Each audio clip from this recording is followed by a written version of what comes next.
A reforma trabalhista entrou em vigor em novembro de 2017 e, dentre as mudanças, tornou opcional o pagamento do imposto sindical, que uma vez por ano era descontado da folha de pagamento do funcionário. Sem essa fonte de renda para gerir as estruturas e as atividades desenvolvidas, os sindicatos tiveram que se adaptar a essa nova realidade. Bom, para entender quais as implicações da medida e o impacto delas na vida do trabalhador e dos sindicatos, o programa Decisões e Argumentos recebe hoje o vereador Fábio Riva, do PSDB, o advogado e consultor da Fundação Perseu Abramo, o doutor Antônio Carlos Carvalho, e o presidente da UGT, a União Geral dos Trabalhadores, e do Sindicato dos Comerciários de São Paulo, o Ricardo Patá. Agradeço pela participação dos nossos convidados aqui e eu começo fazendo a seguinte pergunta para os três. Com o fim dessa contribuição obrigatória, os sindicatos podem acabar? Considerando isso, o trabalhador ele fica ainda mais enfraquecido nessa negociação com os empregadores? Corre o risco de perder aí direitos adquiridos? Vou começar pelo vereador Fábio Riva. Então, muito obrigado pelo convite. É um prazer estar aqui na TV Câmara, com o Ricardo Patá, com o doutor Antônio Carlos, e falar de um assunto que volta à tona, né, com essas questões, principalmente sobre a reforma e a contribuição facultativa, né, da contribuição sindical. Então, eu vejo que os sindicatos não vão acabar. Eu acredito muito que vai ter que ter algumas alternativas, e principalmente da sensibilização dos empregados em buscar, né, através do sindicato, como sempre o fez, benfeitorias, benefícios, como assistência jurídica, como assistência odontológica, como os planos de saúde. Ou seja, é uma nova adequação a uma legislação que está aí, que pode eventualmente até ser modificada, mas a gente tem que estar muito atento a uma realidade. Então, eu acredito muito, principalmente no papel dos sindicatos, dos dirigentes sindicais, e que vai buscar alternativas para minimizar esse impacto, né, que foi um impacto muito grande, mas eu acredito muito nessa organização e principalmente na força dos empregados e entender que o sindicato é o seu representante legal. Qual a sua opinião, Antônio Carlos? Eu acho que primeiro a gente, de fato, o Brasil precisava realmente rediscutir a questão do imposto sindical, mas não da forma com que foi feito e do jeito que está sendo executado. A gente tem uma grande dificuldade de funcionamento dos sindicatos menores, com menor base de representação, com menos trabalhadores, portanto, representados, e esses trabalhadores, de fato, vão sentir e já estão sentindo os impactos da reforma trabalhista. Os números das diminuições das negociações coletivas nesse ano já apontam para esse aspecto de que, ao fortalecer a natureza individual da relação de trabalho, a reforma trabalhista enfraquece a natureza coletiva. E um dos grandes pontos em que essa força dos trabalhadores foi afetada é, de fato, a questão do imposto sindical. A gente precisa rediscutir, mas sem dizer o que entra no lugar e como entra no lugar, a gente vê isso de uma forma muito complicada. Você, Patá, como você analisa essa questão? É um prazer em estar aqui com vocês, o vereador, o meu companheiro do Perseu Abramo e todos que estão do outro lado da telinha. Essa reforma trabalhista, na realidade, ela foi desenhada com uma finalidade e ela terminou com outra. Ela foi desenhada com a finalidade da valorização do coletivo e ela terminou valorizando o individual, quase chegando na negociação entre empresário e trabalhador sem a participação do sindicato, que era o objetivo de algumas pessoas, que ainda bem que perderam as eleições. Lá no Rio Grande do Norte, o Rogério Marinho já era, Ricardo Ferraço no Espírito Santo já era, e o próprio ministro do Trabalho, Ronaldo, lá no Rio Grande do Sul, já era. Ou seja, o povo deu a resposta para quem quis e fez uma destruição da legislação trabalhista sem que houvesse um trabalho, uma negociação e um diálogo. E no que tange a questão da contribuição sindical, já de longa data se discutia na possibilidade da substituição, mas terminar sem que houvesse qualquer transição, a meu ver, foi um crime. É querer acabar com o movimento sindical, que é forte, que ajudou a acabar com a ditadura, ajudou a acabar com a inflação, construiu a política do salário mínimo, mas com certeza absoluta são momentos muito difíceis para que nós possamos nos adequar. Os comerciários de São Paulo já deram alguma resposta no sentido de fazer um trabalho do mutirão do emprego. Nós conseguimos aí, durante 2 semanas, colocar 6.000 vagas em conjunto com algumas empresas, onde nós temos hoje 14 ou quase 14 milhões de desempregados. A reforma trabalhista, até por sinal, aqueles que apregoavam que seria muito bom, era que geraria emprego. E pelo contrário, nós estamos com a maior taxa de desemprego dos últimos anos. E nós temos aí, na realidade, num país continental, com tantas questões como informalidade, trabalho análogo à escravidão, entre outros, que foram potencializados. Essa reforma, da forma que foi feita, ela foi para destruir uma estrutura e tentar acabar com o movimento sindical por uma única questão, achando que o movimento sindical tinha muita interferência na política e que elegeria uma pessoa com dinheiro dos recursos do movimento sindical. E, na realidade, o movimento sindical é plural, cada um tem o seu candidato, nós trabalhamos de forma muito importante, de forma conjunta, mas nunca utilizando os recursos do sindicato para eleger quem quer que seja.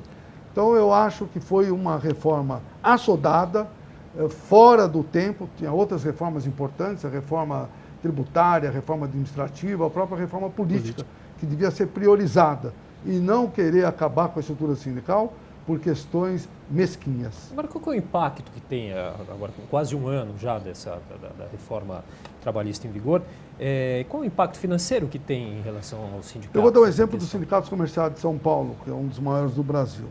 Então, o impacto foi profundo, porque nós tínhamos 650 funcionários, tivemos que demitir metade, tivemos que vender um prédio, que era um patrimônio que servia os aluguéis para ajudar o custeio do sindicato.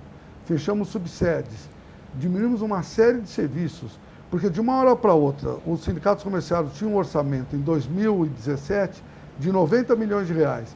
Esse orçamento passou para 30 milhões. Porque, na realidade, o desdobramento da questão da contribuição sindical chega em todas as outras contribuições, assistencial, negocial, todas elas sofreram, porque as empresas, inclusive, aproveitam essa oportunidade e induzem o trabalhador a irem fazer carta de oposição, não pagarem não só a contribuição sindical, mas não pagar nenhum outro tributo. Então, houve uma queda violenta e nós vamos ter que nos adaptar, não há dúvida nenhuma, e vamos conseguir, porque o sindicalismo brasileiro é forte, é muito forte, apesar de muitos acharem que era melhor acabar com o movimento sindical. Então, houve, sim, consequências muito graves, né? Nós temos lá na UGT 1.300 sindicatos, tem muitos sindicatos que estão se unificando com outros, tem alguns que literalmente vão fechar portas, não é? E, com certeza absoluta, aqueles sindicatos que sempre prestaram serviço, que sempre trabalharam, vão sobreviver, mesmo assim, com dificuldade, porque não é fácil você, ou qualquer pessoa, pegar um orçamento e diminuir 1/3 de uma hora para outra, sem que haja qualquer adaptação. Vamos nos adaptar e vamos, com certeza, superar essa situação. O imposto era também o principal meio de financiamento das centrais sindicais, né? A lei das centrais sindicais garantia que um percentual do imposto deveria ser destinado à organização, às grandes organizações sindicais do país que articulam o trabalho dos sindicatos no país como um todo. Isso também afeta muito as centrais, porque não há hoje nenhum mecanismo legal garantido de financiamento das centrais sindicais, o que atrapalha aí a organização política dos trabalhadores em nível nacional. O Antônio fez um comentário que ele é fundamental. Eu falei em sindicato. Porque, na realidade, o sindicato ele ainda poderá ter alternativas, né? Mas as centrais não têm alternativa nenhuma. A UGT, ela recebeu no ano passado 50 milhões de reais. Esse ano, 2 milhões. Não é impossível você manter o mesmo nível, porque o trabalho de uma central ele é macro. É tentar interferir no Congresso com legislação que atrapalhe o trabalhador, ou construir legislação, ajudar a construir, que ajude o trabalhador, ou a inclusão social. Nada corporativo, é mais no sentido institucional e de um Brasil melhor. Realmente, as centrais sindicais vão sofrer muito mais do que os sindicatos. Eu queria só fazer um comentário, acho que é importante aqui, até de voltar um pouquinho ao passado, Ricardo e doutor Antônio Carlos. No passado, hoje, como se privilegiou principalmente a negociação individual, nós tínhamos antigamente os núcleos de conciliação prévia dentro dos próprios sindicatos. À época, eu fui até um dos conciliadores, defendendo o lado dos empregados, na força sindical, quando se criou os núcleos de conciliação. E a minha pergunta fica aqui, na verdade, até uma pergunta até por conta da experiência de vocês.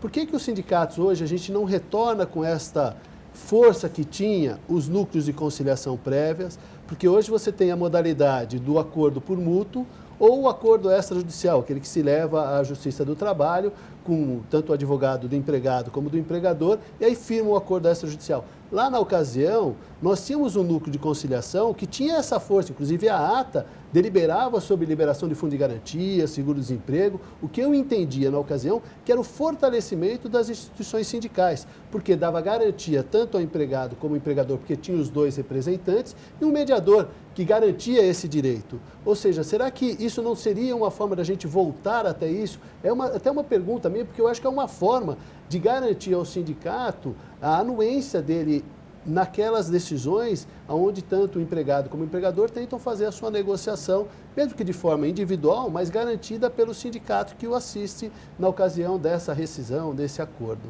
O problema é que a reforma trabalhista tira do sindicato essa condição, né?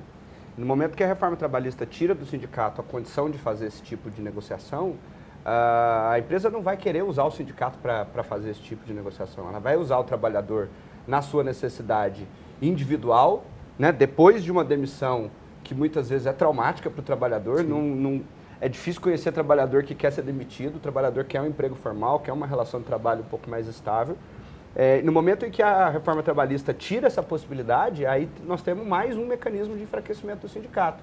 Se a negociação, se o acordo preventivo, né, o acordo antes do processo, mediado pelo sindicato, for garantido via negociação coletiva, eu não tenho dúvida de que esse é um mecanismo possível de financiamento das instituições sindicais.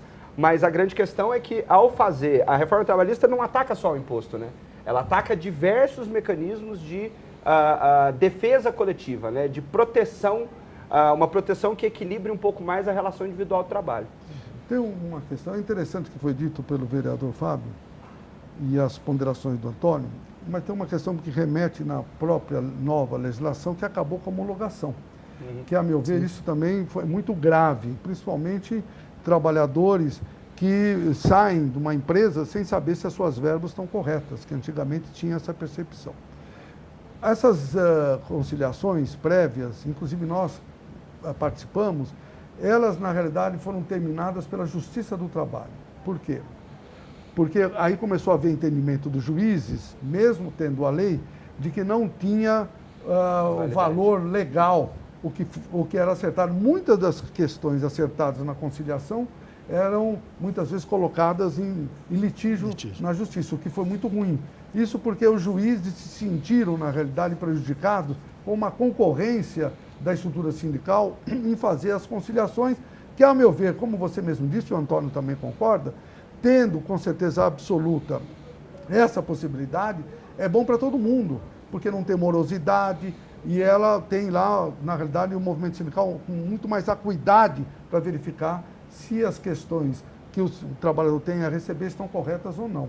Então, é uma tendência agora, nós estamos tentando construir, ou através de arbitragem, ou através da própria conciliação, num formato com uma participação efetiva da estrutura sindical, com dois motivos. Um, para ajudar a inclusão social, ajudar o trabalhador e ter um recurso para a estrutura sindical. Mas, com certeza absoluta, não foi a reforma, a meu ver, que terminou com a capacidade das atividades originárias nas juntas de conciliação. Foi a própria Justiça do Trabalho, que, inclusive, está na berlinda, porque, com certeza absoluta, o próximo passo que estão querendo fazer é acabar com a Justiça do Trabalho. Tá bom, senhores, a gente vai fazer um rápido intervalo. Daqui a pouco nós voltamos a discutir os reflexos do fim do imposto sindical. O programa Decisões e Argumentos volta já.